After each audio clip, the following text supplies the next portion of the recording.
Ever had a simple repair turn into an expensive nightmare? Oh great, another appliance that's impossible to fix. Part is NLA, no longer available. Progress, right? Whatever happened to right to repair? There are standards, yes? Samantha, hey, anybody here? Oh, Samantha! Where did he go? Really? You are going to just leave me. After that? Again? You would think your 4-year-old nephew just asked, where do babies come from? Rick!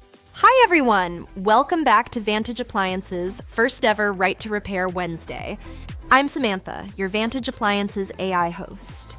As your go-to appliance whisperer, today we're tackling a question that trips up homeowners and DIYers everywhere. Why do major appliances, your fridge, range, and washer, keep getting carved out of right to repair laws? Let's break it down. So, Rick is partially right. There are right to repair laws that have specifically carved out appliances, and not just the countertop ones we think of as disposable. Major appliances as well: Minnesota, California, Oregon, and Colorado. These states have enacted laws related to repair regulations that include home appliances. Advocacy groups in these states are pushing for broader access to repair parts and information.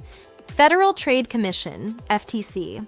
In July 2021, the FTC announced efforts to enforce laws that prevent manufacturers from limiting repairs.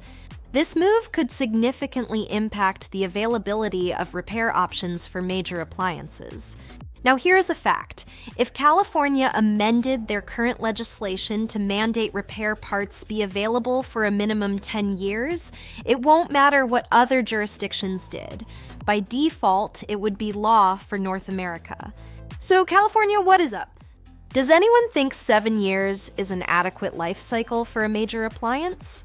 Well, okay, other than certain manufacturers who are addicted to you emptying your wallet on a more regular basis. Right to repair is making headlines. Canada has legislation in the works. California's already passed a law. But here's the big question. Will any of that save your fridge? Or is it still headed to the landfill? Can you actually fix it yourself, like some advocates suggest? Hold up, because this topic's got layers. It's more than tools and access. It's about safety, skill, and who gets to do the fixing. Samantha hedging again. Hey, Rick! Not cool! Do you want to explore this topic? How about a Right to Repair Wednesday? Hit us up in the comments below. All 5 of you. In the meantime, check out this guy. Mr. Rossman is a passionate advocate for the right to repair movement. We might not agree on all his points, but you can decide that for yourself.